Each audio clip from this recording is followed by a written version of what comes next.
Endangering sovereignty, unity and integrity of India. இந்திய ஒருமைப்பாட்டிற்கு, இந்திய இறையாண்மைக்கு, இந்திய ஒற்றுமைக்கு ஊறு விளைக்கக்கூடிய செயல்கள் குற்றம் அப்படின்னு சொல்லி பிரிவு 152 வந்து சொல்லுது. Whoever purposely or knowingly by words either spoken or written or by sign or visible representation or by electronic communication or by use of financial means or otherwise excites or attempt to excite secession or armed rebellion or subversive activities or encourages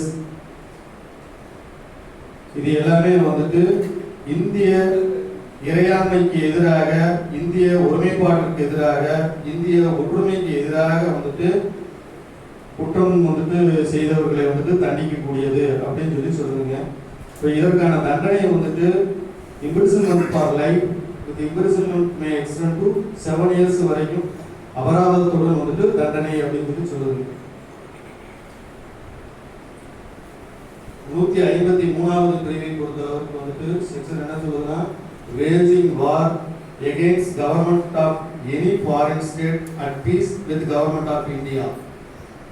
இந்தியாவில் வந்துட்டு இந்தியாவுக்கு எதிராக தவறு பண்றது அல்லது போர் புரிவது குற்றம் சொல்லி சொன்ன அதே வந்துட்டு பிரிவு 153 பொறுத்தளவுக்கு இந்தியாவுடன் அமைதியாக உறவு கொண்டுள்ள நாடுகளின் மீது இந்த குற்றம் நிகழ்த்தினால் அதற்கான தண்டனையை பொறுத்தளவுக்கு வந்துட்டு with imprisonment either description of time 7 வருடம் வரைக்கும் வந்துட்டு சிறைக்காவல் அபராதத்துடன் விதிக்கப்படும் அப்படின்னு சொல்லி சொல்லுது. இந்தியாவுக்கு எதிராக போர் கொடுப்பது எப்படி குற்றம் இந்த பாரதிய நீதி சட்டம் வந்துட்டு சொல்லுதோ, அதே மாதிரி இந்தியாவுடன் நட்புறவு கொண்டுள்ள அமைதியான உறவு கொண்டுள்ள நாட்டிற்கு எதிராகவும் வந்துட்டு குற்றம் இழைப்பது